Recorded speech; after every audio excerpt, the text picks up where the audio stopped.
I didn't see you there. No, I don't like that. We're gonna cut that out. I always try and do witty, weird openings, and I'm just like, no. No, thank you. Sup, peoples? And welcome back to another video. Today's just a little bit more of like a casual, I was gonna say sit down video, but I'm not sitting. This is actually one of the few videos that I'm not sitting. It's gonna be a casual cleaning video in which I just answer some of your questions to celebrate hitting 600 subscribers here on YouTube.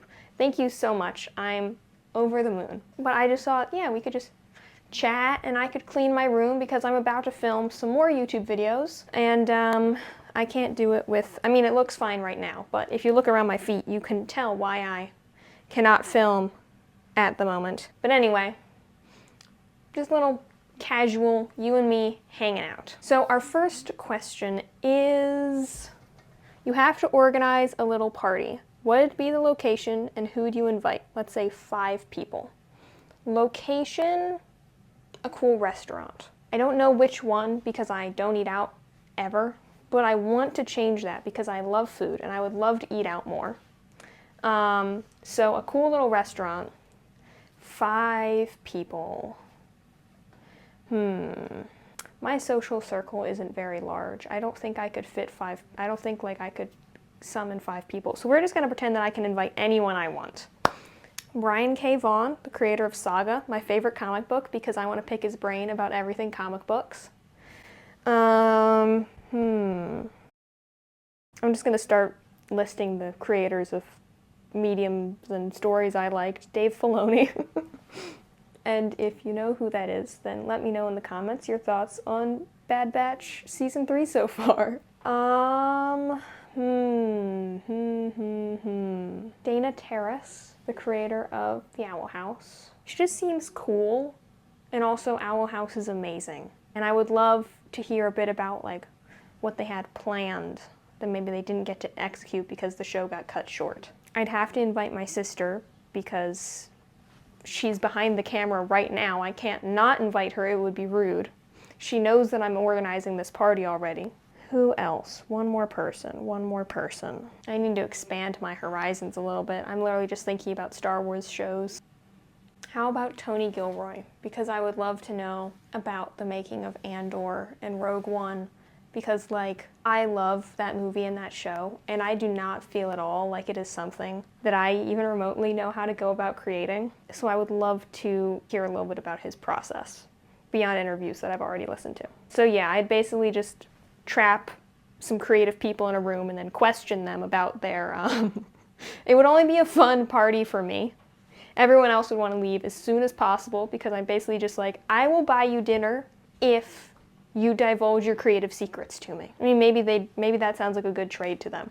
I don't know. How is your journey as a writer so far? This actually segues nicely into a bunch of questions I got, because I also got, what is your favorite medium to write in? What's your favorite project you're working on? Any new projects planned for 2024? What was the first ever draft you wrote? How old were you? And what inspired you to write novels? What got you into writing? Just like lots of beginning writing and future writing questions. So I will just answer them all here. This will probably be most of the video. Let's start at the beginning. What got me into writing? The first thing I wrote. I'm actually not cleaning. I'd intended to clean while I made this video, but I'm not. I'm just talking to you. The first thing I ever wrote was Cave of the Creeps. Like really wrote. If you want to listen to me read that, it's really bad. I will link the video up above. It's so bad. I think it's on this side. It's so bad. It's hilarious rereading it. I actually really recommend that video because I just think how bad it is really funny. That talks all about the beginning of my writing journey and what got me into writing, but I can touch on a bit here as well. So my dad read books to me since I was like too little to really remember what they were about. And I feel like that just like got me into stories from the get-go, you know? Or maybe I was always going to be into them, but I've just always loved stories. I feel like I get really invested in them. My sister and I are always talking about it because she'll like watch a sad scene, and then just be like, I guess that was sad, and move on. And I'm like devastated for 24 hours. She'll watch like a TV show and be like, that was neat. And then I'll just be thinking about the dialogue structure for 24 hours or 48 hours or something. And like, I'll just keep trying to talk to her about it. And she's like, I don't care. I mean this in the most kind and respectful way possible, but I just don't care or think about the way you do. So I've always loved stories, so it only sort of seemed natural to start writing them. The first thing that I ever wrote was Cave of the Creeps. You should watch the video if you want to learn more about that one. It's interesting. Let's use that word, you know? How's writing going so far? Like, how's writing treating me? Very good. I am boring my sister who wants to move the camera angle. Okay, I'm sorry. I'll start cleaning here. Will this make you happy? I started writing probably for real when I was 16. I had been writing for a while before that point, but I wasn't like writing until that point. And since then, it's been treating me pretty good. I will say it's not always kind. I've definitely had some days or weeks or months when I was unhappy with my writing, and it really got to me mentally. Because, I mean, if you're that invested in something, when it doesn't go the way you want it to, it hurts. But overall, it's just been a good experience. I'm so happy that I found writing. I wish I'd found it a little bit sooner, honestly, but I really feel like I'm making good progress and getting to the place skill-wise that I want to be. So I would suggest picking it up as a hobby if you haven't already. I mean, there's a high likelihood if you're following my channel that you have, but if you're like considering trying it but you're not sure yet, give it a go. Even on the bad days, I never regret it. Even if I'm feeling totally bummed that my writing's not as good as I want it to be, I'm still loving the fact that I write. So writing's great. The future of my writing and my favorite projects I'm working on and those sorts of questions. My favorite project, I'm currently working on 2 projects with a lot more planned. Like I outlined it all. I have about 20, 30 years worth of projects planned, and that's if I write a book a year. So we'll see how it goes. But oh, this is dusty. I'm pretty happy with the projects I'm working on. I like both of them. I'm working on a novel called Project Eros, which I'm trying to vlog, but like, you know, it's time consuming making these videos, and I tend to write late at night, and I'm hoping to release videos on that soon. You can get more updates over on my Instagram if you want. I post stories pretty regularly about it, at least once a week, I'd say. So there's more in-depth updates over there, or at least more frequent updates.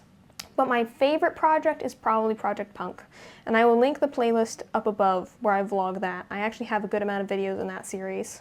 The early ones are a little bit wonky because they're actually the first videos on my channel ever. Like the first video in that playlist is the first video on my channel. But if you turn the sound up, they're audible and the lighting is passable. So, you know, I still think that if you want to like see the actual progression of my channel and also of my writing, you can check those out. I plan on a lot more videos in that series because I want to vlog and document the process of everything, like writing the comic, publishing the comic, collaborating with artists, all that stuff.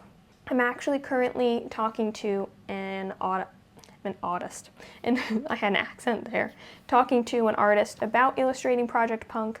I'm going to do an in-depth video on that soon. I just want to finalize some things with her before I make a video about it, just in case like something falls through, you know.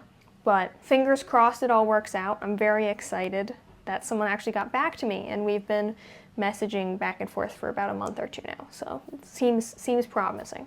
I'd say that Project Punk, the comic, is probably my favorite just because I get to explore my favorite theme, which is found family, and also because I love sci-fi fantasy stories, and while writing contemporary romance like Project Eros is a lot of fun and I'm really enjoying it, I'm always gonna, at the end of the day, want there to be blaster pistols and cyborgs and witches and weird creatures and all that. That's where my heart will lie forever, I think.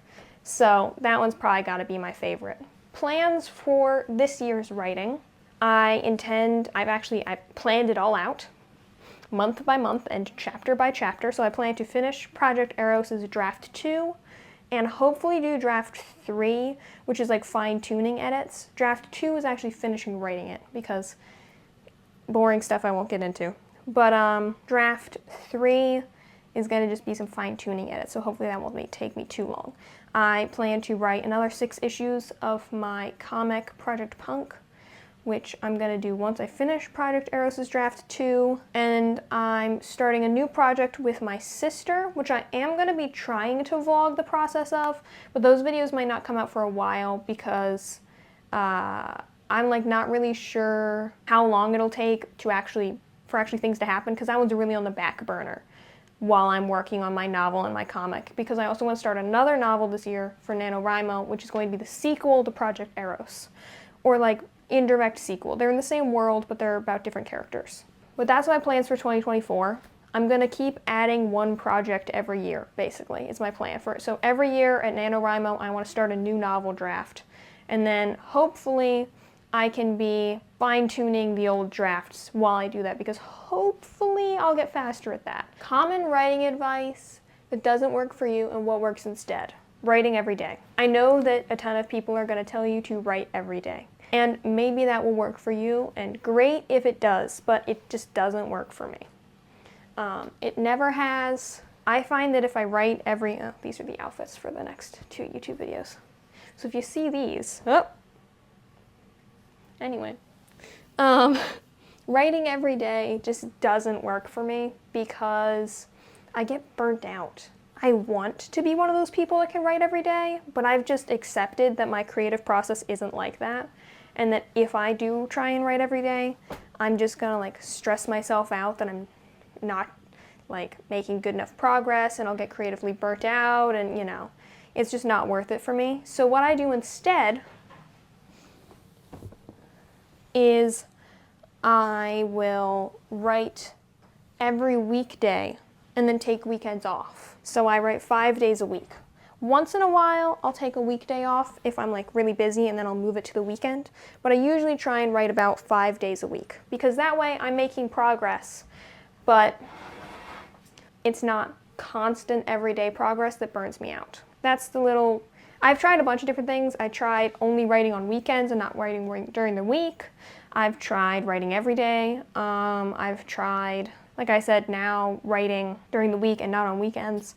I like this method currently the best because I make a lot of progress, but I still get some like off time to creatively reset and rejuvenate.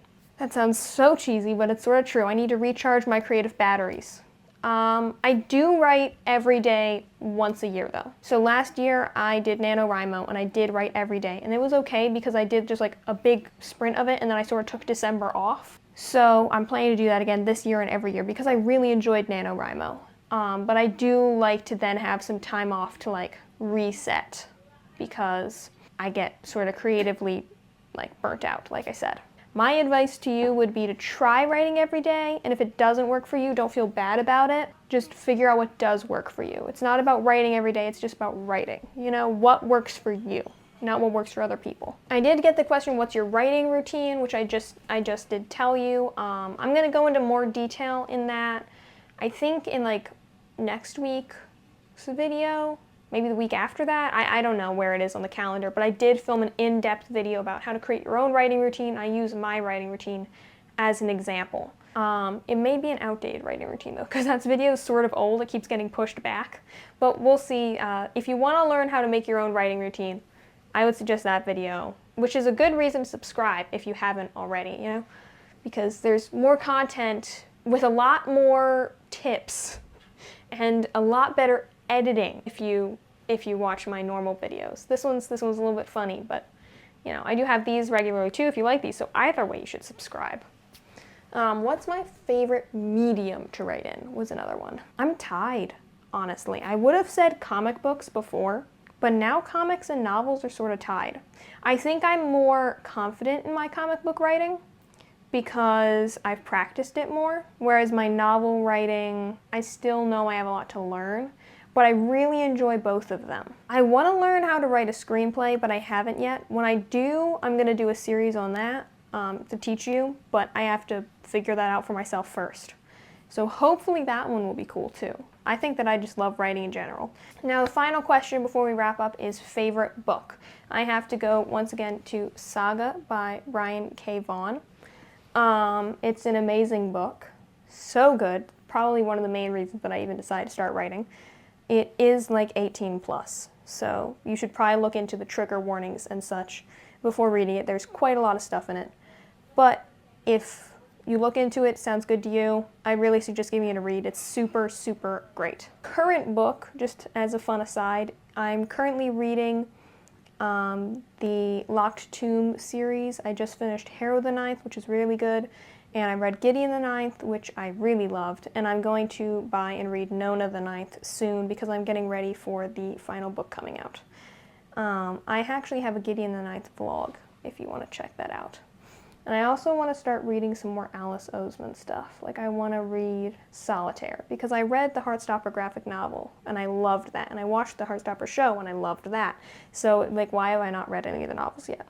If you want a reading vlog of me reading Solitaire, let me know in the comments down below because I'm going to make one whether you want one or not. So it'd be cool if you wanted one. Thank you for watching this long and rambly video where I meant to clean but didn't actually really clean and where I tried to answer your questions. Thank you so much for 600 subscribers. I'm just going to keep saying over the moon. I need another thing. I'm thrilled. I'm thrilled. I really want to try and make this into a full-time job, and that means ad revenue, which means hitting 1,000 subscribers and 4,000 watch time hours. So every single one of you who watches a little bit of a video or who subscribes or even just gives me my videos like a like or a comment, it's all helping me to make this sort of dream a reality, which sounds cheesy again, but it's true. So thank you so much to every single one of you, whether you're new or old. Really happy to have you here in our little writing community, and I will see you on the next page.